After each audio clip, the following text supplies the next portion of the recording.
peligroso o uno que no lo es. Lo que define a un conflicto en relación a la intervención de la prisión es la respuesta que nuestra sociedad previó a quien sea autor de ese conflicto, y esa autoría pueda ser verificada en una instancia judicial. Esos conflictos que nuestra sociedad amenaza con sancionar con la pérdida de la libertad a quien los haya producido se llaman delitos. Se llaman delitos. Nuestra cárcel atiende una amplia gama de conflictos. Por supuesto que vamos a encontrar aquellos que el sentido común dice que son gravísimos, ¿no? Las violaciones, los delitos de género en general, por cierto, los homicidios, los delitos contra la vida, los delitos contra la humanidad, el uso de armas para producirle un daño a un tercero, parecieran ser obviamente parte de los conflictos más graves. Pero también hay otros que son de menor intensidad. Pongamos el aborto, por ejemplo, que hoy tiene contemplada la pena privativa de la libertad y que hay mujeres que están o que estuvieron presas por producirse un aborto. Pongamos la tenencia de sustancias prohibidas, marihuana, cocaína u otras que no sean destinadas para el comercio, ni para el transporte, ni para su producción, también prevé la pena privativa de la libertad. Pongamos el hurto. El quedarse con algo que no es de uno, que es de otro, y sin haber producido violencia ni sobre las personas ni sobre las cosas, también prevé la pena privativa de la libertad. Las lesiones en riña, por ejemplo, o el haber producido un daño en un accidente de tránsito, del cual la mayoría no está exento que eso pueda suceder, en ocasiones también puede acarrear la pena privativa de la libertad. Por eso recuerdo esto que planteaba al principio de mi intervención.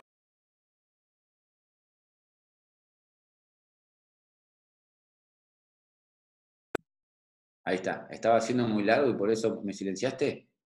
Decímelo, mandame un mensaje por WhatsApp y listo. No, ahí se habían activado unos micrófonos, así que desactivamos todo y activamos nuevamente el de usted. Mil disculpas. Me corrijo rápido, cualquier cosa vos hacés una señal y me enderezo, en serio. Mirá que me cuadro ante la organización sin problemas. Bueno, vuelvo. Por lo tanto, lo que la cárcel atiende no es a quienes hayan cometido, a quienes hayan producido los conflictos más graves, sino a quienes por alguna característica al sistema judicial le fue más fácil de encontrar. Le fue más fácil de encontrar por distintos factores. En algunos casos porque la presión del sistema, por la gravedad del hecho, dirige sus cañones hacia ahí. Un homicidio, una violación. Obviamente toda la sociedad alarmada prioriza esa cuestión. Pero cuando esto no pasa, el sistema elige a los más fáciles para encontrar. Por eso está llena de perejiles y aparece la segunda característica común, que es que en una sociedad diversa, multicultural, pluriclasista, la cárcel nos arroja una foto que es homogénea. Son todos muy parecidos, provienen de los mismos lugares, y esto no es porque esa foto que nos arroja la prisión sea representativa del universo que cometen delitos. Por supuesto que no. El delito no respeta a clases sociales ni lugar de nacimiento, pero sí explica por qué algunos los agarran y a otros no, ¿verdad?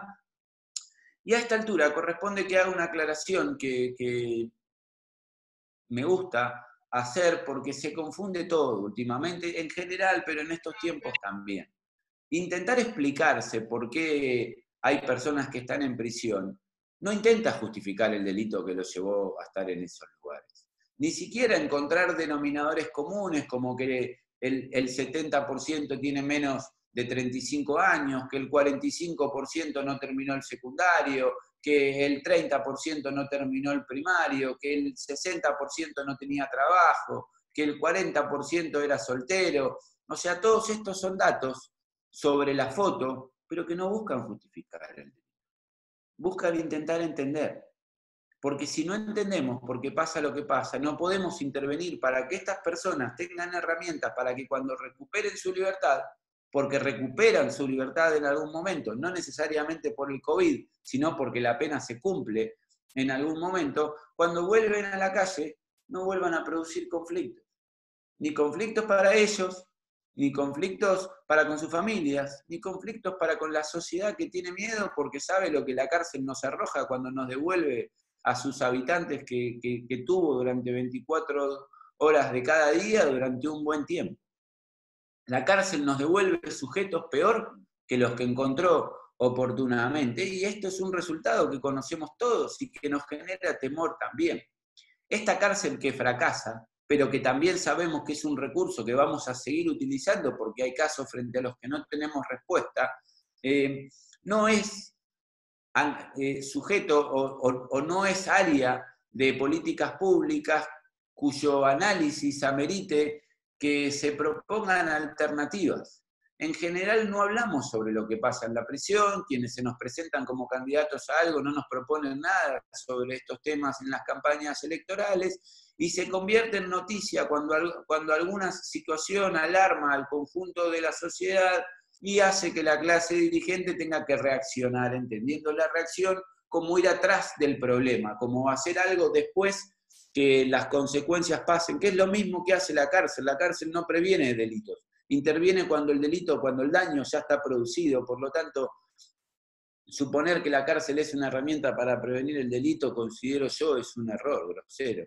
Pero sí podemos reducir el daño que la cárcel causa, sí podemos intentar que la gente salga mejor de lo que entra, pero bueno, eso fue a lo que me invitaron a hablar el año pasado, y lo cierto es que la pandemia llegó y nos enfrenta a otro escenario que no es el del análisis del fracaso de las políticas públicas en materia penitenciaria, ni a las alternativas que podemos encontrar dentro de los márgenes que la democracia nos brinda, sino a la intersección del derecho que tienen las personas privadas de libertad a que la pena sea la privación de la libertad exclusivamente y ninguna otra, conjuntamente con la intersección del derecho a la justicia que tienen las víctimas y la sociedad por el daño que se les ha producido, con lo que la emergencia nos presenta como prioritario, que es el derecho a la salud pública.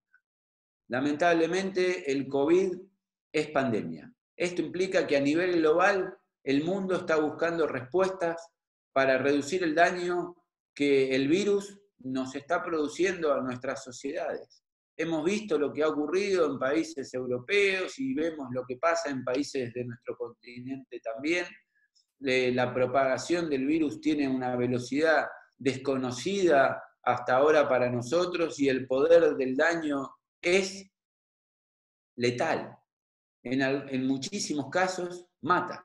Y hay población que por sus especiales características tiene muchísimos más riesgos de tener resultados graves que otra. Nuestra sociedad tuvo la posibilidad de ver qué pasaba en otros lugares del mundo para analizar las mejores herramientas posibles y esperar que el mundo mejore las herramientas que tiene para prevenir y para curar. Lamentablemente, a esta altura de la propagación del virus, el mundo no encontró vacuna. El virus no se puede prevenir. Y lamentablemente, a esta altura de la propagación del virus, el mundo tampoco encontró cura. Por lo tanto, si alguien se contagia, los que sepan, hay que saber rezar. Y hay algunos medicamentos para disminuir el daño y colaborar, pero no hay cura contra el COVID.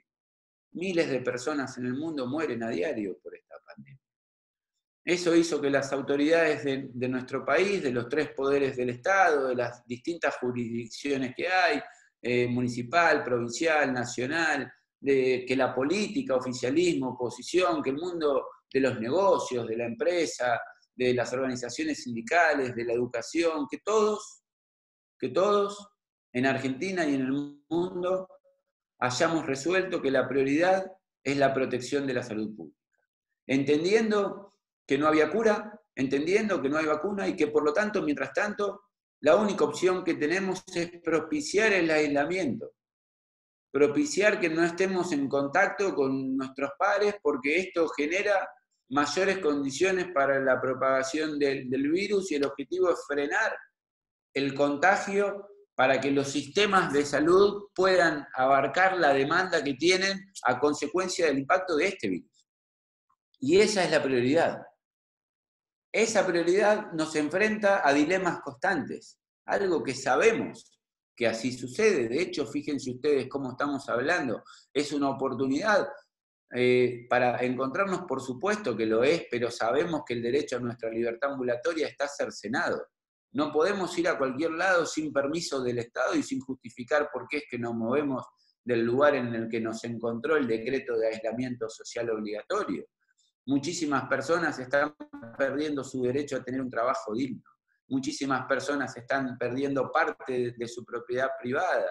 Sus empresas quiebran, la cadena de producción también quiebra. Los consumidores tenemos acceso a menos cosas, a un precio infinitamente mayor que el que teníamos antes de la pandemia. Muchísima gente no accede al derecho a la salud porque tienen otras patologías que no tienen relación con el COVID, y el deterioro es notable en muchísima gente. Nuestros hijos, mis hijos, no van a la escuela desde noviembre del año pasado y se afecta su derecho a la educación. Bueno, todas las cosas que ustedes saben que nos están pasando y que nos duelen y que nos enfrentan a dilemas constantes. Ningún derecho es absoluto.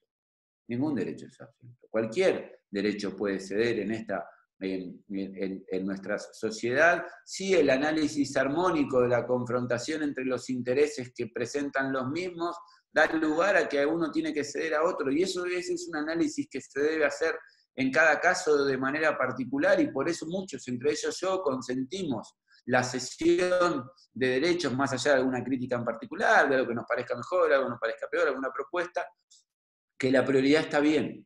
La prioridad es salvar vidas. Y para salvar vidas estamos perdiendo muchos derechos.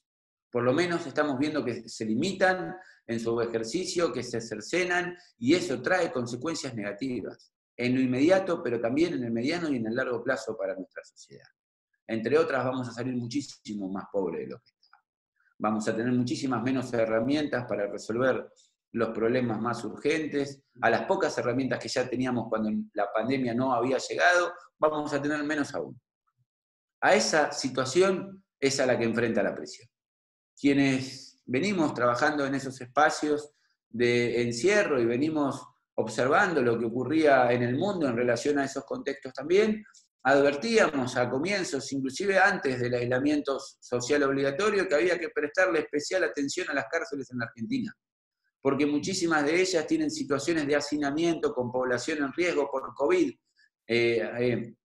y que el hacinamiento más la población en riesgo generaba un caldo de cultivo que en caso de ingresar el virus podía hacer saturar o podía colaborar con la saturación del sistema de salud pública, y eso iba a complejizar la atención imprescindible. Y había muchos casos que podíamos evitar que requieran el sistema de salud si el Estado era eficaz en una intervención preventiva. Al respecto recomendábamos varios criterios, por cierto que el mundo también adoptó en algunos casos con mayor amplitud que lo que proponíamos para la Argentina por nuestras especiales características, y que los organismos internacionales, tanto la Organización Mundial de la Salud como la Comisión Interamericana de Derechos Humanos, recomendaban adoptar políticas públicas en el mismo sentido.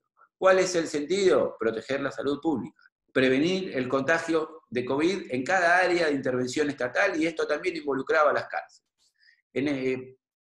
Para satisfacer la protección de este derecho que acordamos proteger, se realizaron distintas propuestas. La primera, la obvia: los presos no van a salir. Están presos. Bueno, sí salen, en realidad salen cuando cumplen su condena, todo el tiempo salen, ¿no? Entre la provincia de Buenos Aires y el sistema penitenciario federal, el promedio mensual de personas que quedan en libertad es de 2.000. Aproximadamente 2.000 personas quedan en libertad por mes en nuestro país, acusados y condenados de haber cometido desde los delitos más leves hasta los delitos más graves. Y esto incluye violadores, homicidas, femicidas, quedan en libertad y andan entre nosotros.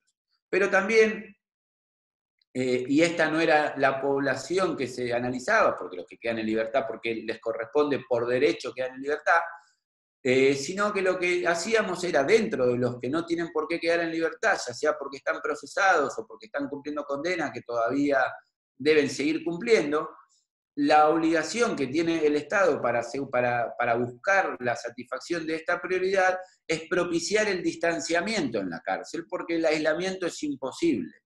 Para propiciar el distanciamiento, como hay lugares que hay hacinamiento, lo que hay que hacer es tener prioridades. No es posible distanciar a todas las personas que habitan en prisión, pero sí hay que propiciar que se distancie a las personas que pertenecen al grupo de riesgo, entendiendo como grupo de riesgo aquellos que tengan patologías preexistentes y aquellos que son mayores de 65 años de prisión. Este grupo es aproximadamente un 5% de quienes habitan las cárceles. Por supuesto que dentro de este grupo hay personas acusadas o condenadas por todos los delitos que el Código Penal tiene, ¿no? Desde los delitos graves hasta los delitos leves. Por eso estas recomendaciones se complementaban a los efectos de tomar algunas medidas en particular con un segundo criterio, que es el de aquellas personas que se encuentran en prisión, pero por haber cometido delitos leves. ¿Cómo saber cuándo es un delito leve? Bueno, se presenta alguna complejidad, pero nuestro Código Penal nos devuelve una solución posible. Leve es un delito que tiene una sanción baja. ¿Cuál es el criterio que podemos adoptar para saber que es una sanción baja? Menos de 3 años de prisión es una sanción baja. Ustedes dirán, no hay nadie que tenga penas con menos de 3 años de prisión, la mayoría son homicidas, violadores. Bueno, no es cierto. No es cierto. El 14% de las personas privadas de libertad tienen penas o expectativas de penas de 3 años como máximo. O sea, están por delitos leves en prisión. El cruce de esta población, la población en riesgo, y dentro de los que están en riesgo, los que estén por delitos leves, nos arroja un primer grupo que es el que nosotros recomendábamos como prioritario al momento de analizar las prisiones domiciliarias con el objetivo de hacer lugar en las cárceles para acondicionar espacio, para distanciar a aquella población en riesgo que porque están por delitos graves no podrían acceder al beneficio de la prisión domiciliaria. Que no, a diferencia del derecho a la vida, en este caso no es un derecho, es una posibilidad, es un beneficio. La prisión domiciliaria es un beneficio. ¿Se puede otorgar en cualquier momento de la condena? Sí, se puede otorgar, porque hay una continuidad de la privación de libertad, pero esto tiene requisitos. Requisitos objetivos y requisitos subjetivos. Objetivos que se encuentre dentro de la población que puede acceder, subjetivos que haya mecanismos de control eficaces según las particularidades del caso. Estas cuestiones parecían obvias y nadie se puede oponer en principio a que alguien que esté por delitos leves tenga la prisión domiciliaria con control geolocalizable, electrónico, pero en nuestro estado está muy mal. Lo vemos desnudo. Así como tuvieron que salir a comprar respiradores, así como tuvieron que ir a buscar camas para los hospitales, así como no tenían un plan de contingencia para que los chicos estudien con internet. Ya ha pasado 20 años de haber ingresado al siglo XXI, nuestra educación no está preparada para utilizar las herramientas que la virtualidad nos permiten, así como en tantas otras áreas nuestro Estado no estaba preparado, en contexto de encierro tampoco lo estaba. ¿No? A estos criterios objetivos que proponíamos quienes estamos en nuestro país, pero también quienes están en otros países del mundo, y a estas experiencias comparadas, nuestro Estado le agregó su dosis de pragmatismo, ¿no? Y quienes estaban encargados de analizar estos pedidos de prisión domiciliaria, en vez de analizarlo en función de criterios objetivos, recomendaron primero a sus amigos que a quienes estaban dentro de los criterios objetivos. Así el Poder Ejecutivo, a través del área de derechos humanos, que tendría que haber sido universal, recomendó la salida en particular de socios de la coalición política que gobernaba. Esto produjo obvias tensiones hacia el interior de la prisión, la alarma en nuestra sociedad y también en los medios de comunicación. Al calor de esto también hubo prisiones domiciliarias no justificadas a personas que están probablemente dentro de la población de riesgo, pero que por el delito que habían cometido no tendrían que haber ameritado el cambio de alojamiento hacia la prisión domiciliaria, por lo menos no sin hacer consulta con la víctima, tal como los derechos que las leyes nacionales establecen que tienen. Y a esos efectos es que proponíamos el acondicionamiento de esos espacios. Esto que haya sucedido también colaboró con esta crisis en la opinión pública sobre estas medidas. Y el último aspecto que se le sumó a este es el de la infodemia, ¿no?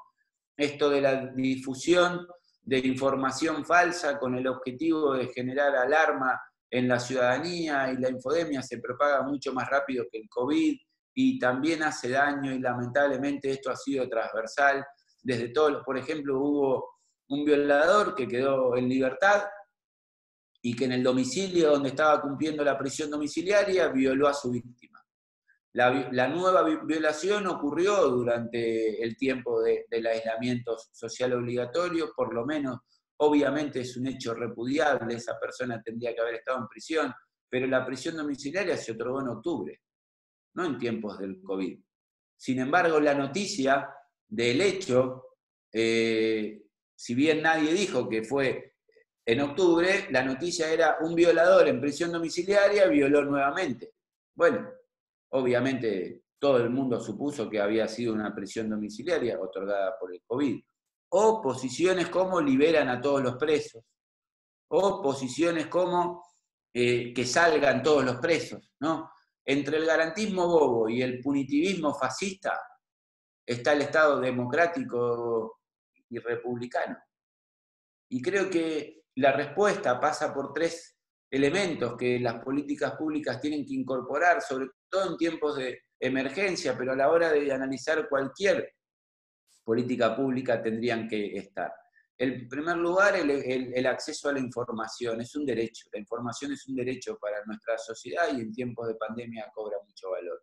Termino con estos 3 elementos y freno, hago una pausa, Chelo. Precisamos información veraz y completa, que nos digan toda la verdad, que nos digan quiénes acceden a la prisión domiciliaria, por qué acceden a la prisión domiciliaria, si en el penal en el que estaban había hacinamiento, si es para acondicionar un pabellón para alojar personas con distanciamiento, si es por un delito leve o no. Yo no digo el nombre y el apellido ni el domicilio a donde van, pero sí los criterios que tuvieron para otorgar o no, o rechazar la prisión domiciliaria. Al derecho a la información, que tiene que ser surgido de fuentes oficiales para prevenir la infodemia, o por lo menos para saber dónde buscar la verdad, después que cada uno diga lo que quiera, es el de que funcionen los mecanismos de control. Si va a haber medidas excepcionales, que claramente son un dilema, o sea que por lo tanto en cualquier caso afectan un derecho, razonablemente o no, algo perdemos, tiene que haber mecanismos de control, porque el Estado cuando nos hace daño, aunque sea legal ese daño, tiene que ser controlado en la aplicación de ese daño, porque tiene que ser proporcional, porque el riesgo que pretendan salvar tiene que ser inmediato, porque tiene que estar limitado en el tiempo, porque puede haber excesos en la aplicación de ese derecho, y esos mecanismos de control están en el Estado. El poder legislativo es uno, y por eso es tan importante que funcione de manera plena, pero también hay organismos de control estatales en otras áreas de gestión y por parte de la sociedad civil a través de las organizaciones no gubernamentales. Y los mecanismos de control tienen que funcionar con eficacia. Y el tercer elemento es el de la rendición de cuentas, que se divide en 2. Por un lado, tienen que contarnos qué pasó, si le pudieron poner tobilleras a todos o no, si alguno se escapó, si alguno cometió un delito, si ninguno hizo nada y estamos todos bárbaros, nos tienen que contar. Y la justicia tiene que informarnos también qué es lo que hace, porque el lugar donde el Estado rinde cuentas es ante el Poder Judicial. Entonces tienen que, si alguno tomó una decisión mal otorgada, nos tienen que contar que la revocaron. Si estuvieron bien, tienen que contarnos el impacto también. Si hay algún funcionario que hizo lo que no correspondía, contarnos que está siendo sometido a juicio. Información, control y rendición de cuentas. Y finalmente algo que por ahí no tiene que ver estrictamente con lo que pasa con la pandemia, con el COVID y con las cárceles, ¿no? ¿Qué estamos dispuestos a hacer como sociedad para salvarnos? ¿Qué estamos dispuestos a perder? ¿Qué estamos dispuestos a sacrificar? En estos días el debate bajó mucho su calidad y su intensidad, ¿no? Estaba claro que protegíamos el derecho a la vida, pero durante estos días parte de nuestra comunidad, mayoritaria o no, no lo sé, tampoco es relevante, creo yo, plantea que hay personas que no tienen derecho a vivir y que el Estado si favorece sus posibilidades de morir, que no pasa nada grave, que inclusive está bien en algunos casos. Desde mi perspectiva, esta no es una opción para la democracia. Desde mi perspectiva, esta no es una opción en el Estado de Derecho. Desde mi perspectiva, no hay nada que pueda justificar decir que hay gente que vamos a dejar morir. Me parece que si algo tiene que diferenciar a la democracia de los sistemas autoritarios, si algo tiene que diferenciar a quienes creemos en el derecho en relación a los que descreen de ellos, es que las leyes rigen para todos y siempre, que no tenemos la opción de parecernos a quienes delinquen, que el Estado, que la sociedad, si deja morir, si autoriza matar, si autoriza violar, si autoriza robar, se empieza a parecer a lo mismo que reprocha. Nos convertimos en delincuentes. Y la verdad yo creo en un modelo de sociedad distinto, dispuesto a sacrificar mucho para salvar vidas, inclusive las vidas de aquellos que estoy seguro que no salvarían las nuestras. Dicho esto, estoy a disposición y una vez más, gracias por escucharme. Muchas gracias, Leandro. Bueno, tenemos varias preguntas, vamos a ver si podemos llegar a responder todas. La primera pregunta que están haciendo dice, una vez superada la emergencia sanitaria, ¿la prisión domiciliaria seguirá su curso con el mismo control o van a someterse a un nuevo reexamen para volver a las cárceles? Bueno, en los casos que la prisión domiciliaria esté otorgada por el COVID, debiera ser revocada cuando la emergencia termina. No es que no se hace, en ocasiones se hace. También hay libertades transitorias que se pueden revocar. Depende del caso. En general, como son personas con penas cortas, si las penas son de menos de 3 años, muy probablemente la mayoría esté por llegar al agotamiento, o sea, al fin de la sentencia, y esto es algo que también hay que ponderar. Los que están más cerca del final tendrían que tener prioridad, y los que están más lejos venir después. Pero hay que ver cuál es la prolongación de la pandemia, pero en algunos casos es revocable y en otros casos no, porque lo que busca la prisión es que se cumpla la sanción de la pérdida de la libertad. No hay necesidad que la pérdida de la libertad se cumpla en un lugar inhumano. Eso, si bien es regla, el Estado puede hacer cumplir la pérdida de la libertad en un lugar que no sea de esa forma. Y si la persona no se va, devolverlo a un lugar peor, cuando el objetivo es que no tenga libertad ambulatoria, es discutible, pero bueno, es revocable porque por definición el lugar de cumplimiento de la pena privativa de la libertad es la prisión. Una pregunta, creo que es algo muy actual, sobre lo ocurrido en la cárcel de Devoto, que obviamente estamos todos al tanto de lo que ocurrió, es su opinión de por qué sucedió esto y demás. ¿De lo ocurrido hoy o de lo que ocurrió los otros días cuando hubo Anteriormente, violencia? sí, lo que fue de Devoto en general, porque puso qué opina de Devoto solamente. Devoto es un penal que yo conozco desde los 18 años y tengo 49, o sea, lo conozco. Devoto tiene la particularidad que está ubicado en el casco urbano de la ciudad capital de los argentinos. Es la única cárcel que perduró, que sobrevivió en la ciudad de Buenos Aires, a diferencia del resto de los penales federales que están en el AMBA, o sea, en el área metropolitana, cualquier ruido los vecinos se enteran, ¿no? En Ezeiza puede haber motines, huelga de hambre, batucada, en Marco Paz puede pasar lo mismo, que la casa más cercana está a 6 kilómetros, hay que cruzar una autopista, el desierto de Sahara está en el medio, bueno, no se entera nadie.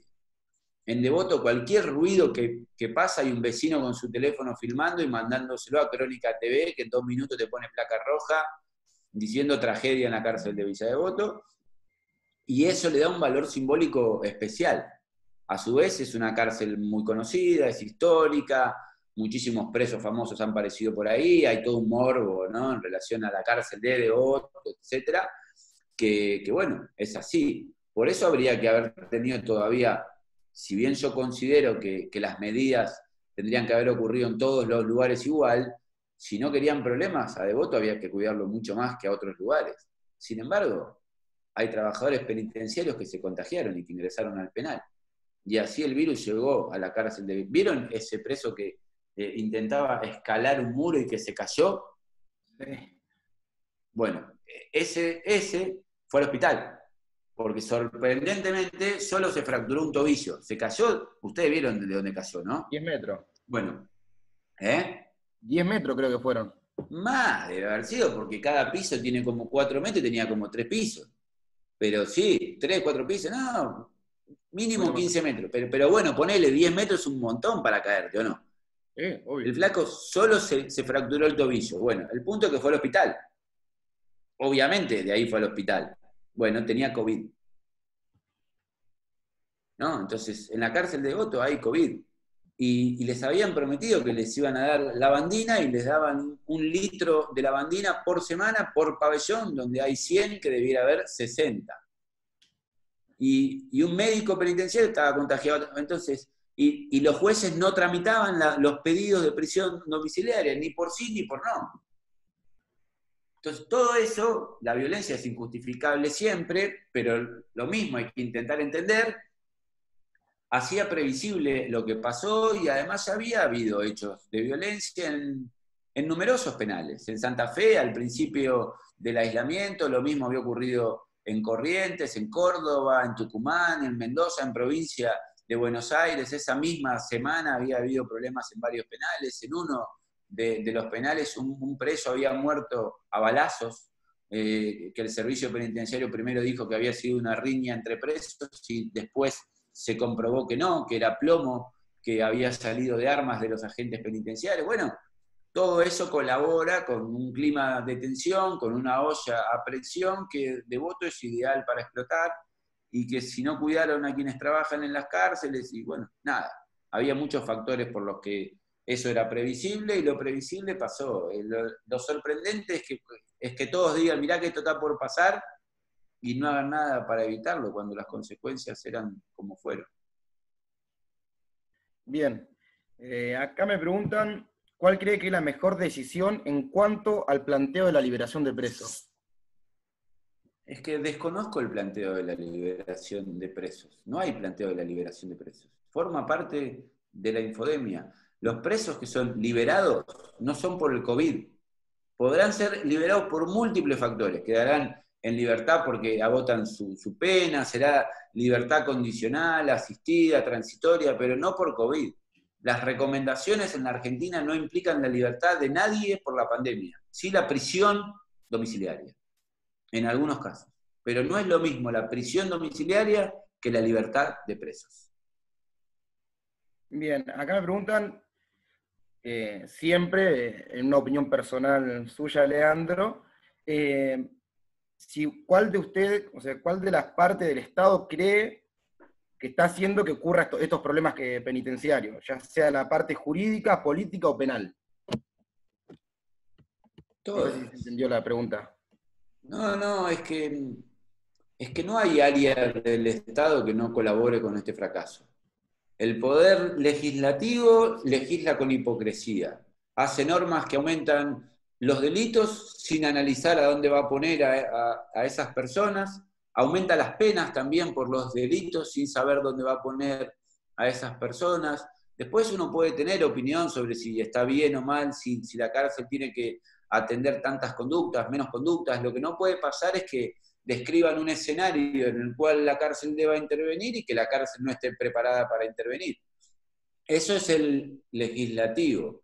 El Poder Ejecutivo elige quién va a ir a la justicia, ¿no? Y en esas elecciones que hace, vemos como nuestra policía dedica más del 50% de su tiempo a combatir delitos, a detener a pibes y pibas jóvenes con sustancias prohibidas para consumo claramente personal. Por lo tanto, nuestras fuerzas de seguridad se dedican especialmente a jóvenes consumidores de drogas en vez de a buscar a personas que cometieron delitos graves o que están por cometerlos. Eso también arroja una población penitenciaria complicada y el Poder Ejecutivo es el que está a cargo de las fuerzas de seguridad que en general chocan con el delito, no previenen el delito. Por eso es tan fácil encontrar a los que tienen drogas y no a los que las producen, ¿no? A los que las trafican o a los que lavan el dinero. El humo de la marihuana se huele, ¿verdad? Los dólares que produce el narcotráfico no se huele. Bueno, la policía le es muy fácil encontrar al pibe que está fumando un porro en la plaza y muy difícil al que lava los millones de dólares que el narcotráfico produce. Sin perjuicio que yo creo que la marihuana tiene que ser legal, ¿no? Un debate no tiene que ver con el otro. Y el Poder Judicial, lo mismo, ¿no? Si viene un señor con abogados importantes y rimbombantes, con presión mediática, con saco y corbata, bueno, probablemente tenga más posibilidades de esperar el juicio de la justicia en su domicilio en libertad que en una prisión. Porque la fianza que tiene a muchísima gente hoy en las cárceles es de 10.000, 15.000, 20.000, 30.000 pesos, y así todo, un 14% de personas que podrían estar en su casa si pagasen una fianza, están en prisión. Bueno, el que tiene plata no va a prisión. No es la regla, es la excepción. Por eso reitero que la selectividad del sistema penal no justifica los delitos que cometieron, pero sí explica por qué están solamente esos y no están tantos otros, ¿no?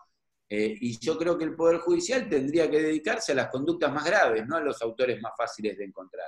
Que tendría que ir a pescar el océano y buscar a los tiburones, en vez de ir a pescar a la pecera y a agarrar el pez naranja ese, ¿cómo se llama? Que da vuelta todo el tiempo, que dice, uy, el agua.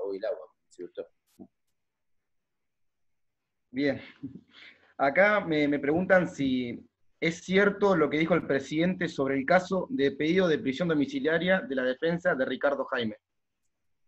El presidente no, el secretario, no sé qué dijo el presidente, pero el secretario de Derechos Humanos, en una gestión discrecional, en contrario claramente de sus funciones como secretario de Derechos Humanos, porque los derechos humanos son universales, o sea, tendría que haber gestionado derechos de manera genérica, sin embargo gestionó pedidos de manera individualizada, de una persona en particular, hizo eso, sí, claro, y el presidente por lo menos lo dejó en su puesto. Yo no sé si coincide o no coincide con lo que hizo, porque no se expresó públicamente, por lo menos no que yo sepa, pero claramente lo que hizo el secretario de Derechos Humanos es consagrar el privilegio y no le está permitido. Además provocó problemas, pero no le está permitido hacer lo que hizo, y además Jaime no se encuentra dentro del grupo de riesgo por COVID. Bien, ahí son las preguntas que me han escrito por privado. No sé si alguien más quiere hacer alguna pregunta por el chat, o si quiere hacer énfasis en algún tema o continuar, Leandro.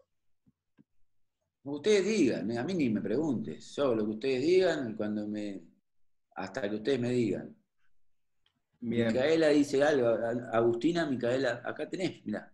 Dice, lo que pasa siempre es el caso de octubre, pasa que a los medios les interesa el del violador. Bueno, claro, pero ahí también es importante lo de las fuentes oficiales. Si nosotros tenemos fuentes oficiales, esto pasa menos, porque podemos ir a ver. Acá el problema es que el Estado no nos informa, ¿no? Entonces, como no nos informa bien de las cosas, en materia sanitaria sí nos informan bastante bien, pero en estos temas no nos informan. Uno pregunta, bueno, ¿cuánta gente salió por COVID?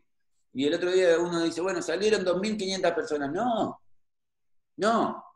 Por COVID salieron 683 personas, suponete, ahora debe ser más, ¿no? Sí, bueno, claro, salieron 2.500 personas en total. Pero ¿cuántos salieron por COVID? Bueno, eso explicarme. ¿Por qué salieron esas personas? Que estaban en condiciones, no había otra posibilidad. Rendime cuentas, ¿no? Y ahí evitamos y minimizamos también la fake news. Me preguntan sobre la sobrepoblación de cárceles. Si cree que en algún momento esto va a mejorar o se va a acomodar. Y me dicen de Devoto, esto no sé si está chequeado, que es una cárcel que tiene más de 100 años y que no estaba capacitada para la cantidad de presos que tenía. Si esto se va a mejorar alguna vez, y creo que va a tener que ver con si el Estado se va a mejorar. Nuestro Estado es deficiente, como dije antes, creo que en casi todas las áreas de gestión estatal. ¿Por qué no lo sería en la prisión? Con el agregado que la prisión no la miramos por lo general. ¿Por qué la miraríamos ahora como sociedad? No le exigimos a nadie que la cambie en momentos de paz. ¿Por qué se lo exigiríamos cuando la emergencia termine? No sé. En principio soy escéptico. No te digo que negativo, pero por lo menos escéptico. No creo que sea una prioridad. ¿Y la otra parte cómo era, Marcelo? Sobre los años que tiene Devoto, que no estaba capacitada Devoto para la cantidad de presos. Bueno, ¿Tiene más de 100 años de voto? sí, pero no, si bien tiene sobrepoblación en relación a las plazas, tiene muy poca sobrepoblación. O sea, en Devoto no hay hacinamiento, hay sobrepoblación. Pero no hay hacinamiento. Es cierto el comentario que aunque no haya hacinamiento, es invivible ese lugar. Porque son pabellones, son como galpones donde no hay nada. O sea, no hay nada. Devoto es una cárcel concebida como efectivamente, como dijo ahí, es una cárcel concebida con las instrucciones que nos daba el siglo XIX para ser utilizada durante el siglo XX, pero estamos en el siglo XXI. O sea, claramente esa manera de alojar personas privadas de libertad solamente hace daño. Bien, Agustina sigue comentando en el chat y pone exacto. Además pensamos la causa de por qué vuelven a delinquir, la cárcel. Eso tampoco lo informan. Sí, en muchísimos casos sí, una de cada dos personas que está en prisión va a volver a prisión.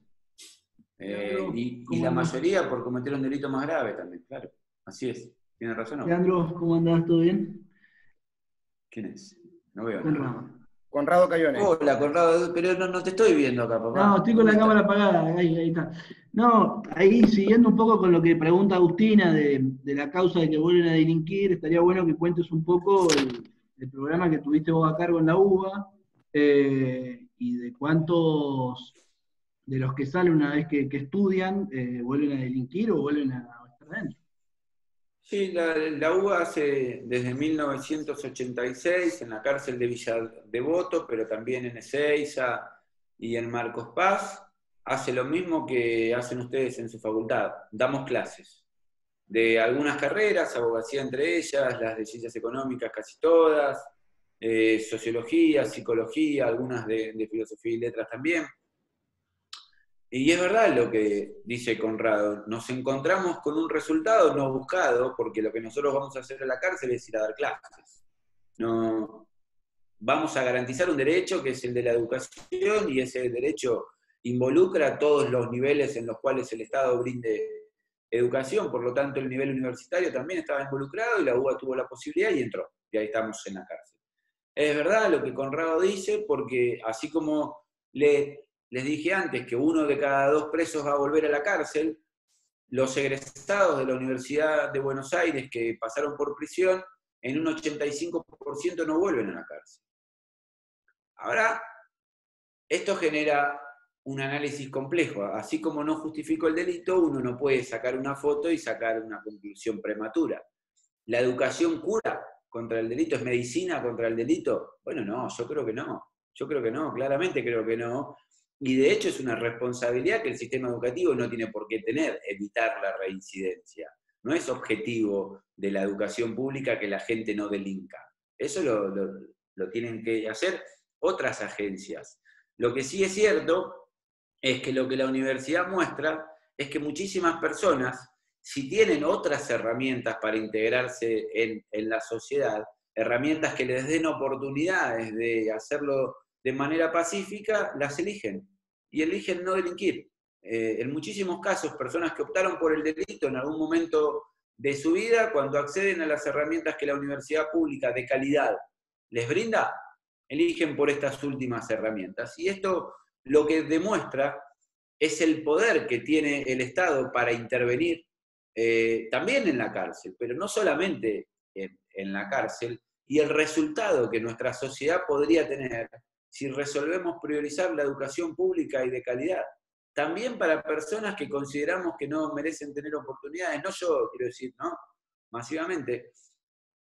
Y creo que con educación de calidad evitaríamos muchos problemas que nuestra sociedad tiene y también prevendríamos delitos, sin duda. Norma González dice, qué bueno que puedan enseñar en las cárceles, creo que es una opción para que se rehabiliten.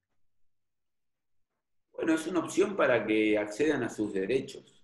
Rehabilitarse o no también es una opción, pero la educación no rehabilita a ningún lugar, si no, no explicaríamos a vudú o a todos los universitarios que con muchos títulos cometen delitos feroces. No, yo creo que la educación es un derecho y que el Estado no tiene la opción de no asegurar ese derecho en ningún lado, tampoco en la prisión. Y sí, está bueno, coincido. Bien, frente a la frustración social que implica la reincidencia y la comisión continua de delitos, a veces hasta inhumanos, ¿cómo se puede solucionar este problema de la falla del sistema penal? Bueno, hay varias cosas para hacer, para solucionar, no sé, pero para disminuir el daño que pasa. Yo recomiendo empezar por el principio, y el principio es que el Estado no puede violar la ley, que el Estado tiene que respetar la ley, también en la prisión. Ese me parece un gran comienzo. Esto es una pregunta particular mía. ¿Cuáles crees que son las herramientas para que realmente las personas que están privadas de su libertad a la hora de salir, porque hay que ser sincero que la sociedad discrimina mucho, a veces sin saber, sin una persona que está marcada porque estuvo presa, realmente trabajo no consigue fácilmente y demás? ¿Cuáles cree que son las herramientas que tendrá que brindar el Estado para que esto no ocurra? Porque a veces, hay que ser sincero, hay gente que roba por necesidad. Yo creo que todas las personas que están presas no es porque...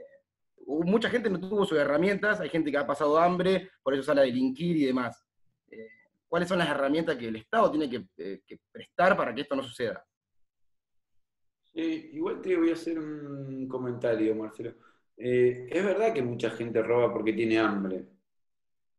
Y eso es tan cierto como que hay mucha gente que tiene hambre y no roba. Entonces, en algún punto también hay parte de la decisión que es individual. Es cierto que hay menos opciones, que hay gente que tiene menos opciones que otra gente, y eso es lo que cuestionamos, la desigualdad en las oportunidades. Pero la elección final es algo que más condicionado o menos condicionado merece un reproche igual. Porque el daño a terceros no está autorizado, ni aunque vos tengas condiciones que nos permitan entender, en ningún caso lo podemos justificar, ¿no? Pero aún comprendiendo y entendiendo a dónde vas vos con tu comentario, yo creo que la mejor manera de prevenir conflictos o de una vez producido tratar que no se repitan es generando opciones, ampliando el abanico de opciones. Así como te digo que muchísima gente a la hora de elegir por el delito tenía muy pocas opciones, la cárcel tiene que tener como una de sus tareas ampliar las opciones para que el plan de vida de cada quien sea viable sin conflictos con terceros. Y eso tiene que hacerse mediante un análisis individualizado. Los conceptos resocializadores parten de una premisa paternalista y perfeccionista de estados predemocráticos. En general eran teológicos, ¿no? Esto de la penitencia, y que vos luego de la penitencia vas a comprender por qué tenés que ser una buena persona, también tienen en algún punto la voluntad del Estado de imponer una determinada moral. No de reprochar daños, sino de imponer una moral, de imponer una mirada de la vida, una mirada de la religión, una mirada de la ética, una mirada... La cárcel no está para imponer modelos de vida. La cárcel está para reprochar daños a la vida de otro. Y para brindar herramientas para que la gente no produzca esos daños. Después lo que vos quieras hacer con tu vida, tiene que ser tu problema. Y si el Estado quiere que no te hagas daño y que no seas un problema para vos mismo, hay otras herramientas para intentar conseguirlo, que no es la de forzar una determinada moral. No se puede sancionar el pensar distinto o el no querer para uno un plan de vida que recomiendan otros. Pero sí podés cuestionar el daño, y para eso tenés que brindar oportunidades para motivar en favor de lo que pretendés. En vez de utilizar la amenaza, la violencia, el privilegio para que la gente entienda, que no parece tener un buen resultado, por lo menos en la prisión, nuestra recomendación es utilizar las herramientas que la salud brindan para tener cuerpos y mentes sanas, que la educación brindan para tener herramientas para elegir, y oportunidades en el medio libre para integrarse de manera no conflictiva. Nosotros tenemos un abanico de propuestas técnicas que involucran una reforma integral de los sistemas de ejecución de la pena en Argentina y a nivel provincial también, pero bueno, será para otra charla, después de la pandemia o mientras esto dure. Bien, acá Pedro traslada una pregunta que le han hecho a él por privado, y dice, quiero preguntarle si cree posible que se adapten lugares apartes como las entidades eclesiásticas ofrecieron. Sí, claro. Es que esa también es una opción para la prisión domiciliaria. Domicilio es un domicilio legal, no es tu domicilio. Puede ser el domicilio de una parroquia y que en vez de ir con una tobillera, el párroco del lugar sea el tuidor, el tutor. O puede ser una ONG que, sí, por supuesto, son opciones que considero viables. Siempre analizando individualmente cada caso, no es lo mismo. O sea, al padre de Grassi no lo vamos a mandar a una iglesia. El padre de Grassi tiene que quedarse en la prisión, ni aunque haya sido cura, ¿no? Un violador de menores. O sea, por eso cada caso tiene que ser analizado en particular. Ahora vos me decís una persona que está presa por homicidio culposo, homicidio en accidente de tránsito, sí, por ahí podría ir a una parroquia o a una ONG, sí, podría ser. Bueno, Leandro, muchísimas gracias por el espacio, por la oportunidad. Creo que ha sido una charla más que interesante. Y bueno, agradecerle por esa predisposición que tiene hacia los estudiantes universitarios, porque creo que es un tema muy interesante. Bueno, se lo agradezco ya desde nuestra agrupación y de los estudiantes de la Universidad Nacional de La Pampa por brindarnos este espacio y este lugar. Muchísimas gracias, Leandro. En primer lugar, nada, donde los estudiantes y las estudiantes de Franja Morada me inviten, voy a estar. Ustedes defienden derechos todos los días, representan a sus compañeros, a sus compañeras, intentan tener una mejor facultad, una mejor universidad y hacen un aporte relevante a la construcción de una sociedad con valores claros. Así que si me llaman, si yo veo una remera morada, voy a estar, ¿no? Avísenme en donde quieran que los voy a acompañar, ya sea para hablar o para escuchar o simplemente para marchar atrás de las banderas que ustedes pongan adelante. En segundo lugar, agradecerles a quienes están, estudien Derecho, Económica, sean de una agrupación, de ninguna, coincidan con lo que hablamos acá o disientan con lo que conversamos acá. Siempre es un gusto conversar con ustedes y me parece que tenemos que recuperar el equilibrio, que estos temas que son complejos, que generan dolor, que causan alarma, necesitan de diagnósticos serios, de estadísticas y métodos robustos, creíbles, que convoquemos a los mejores y no a los más amigos, y que salvemos a todos los que podamos salvar. Tenemos una obligación con nuestra historia, que es salir mejores de esto, y salir mejores implica saber que cuando miramos atrás no tiene que haber quedado nadie porque no intentamos que nos acompañe.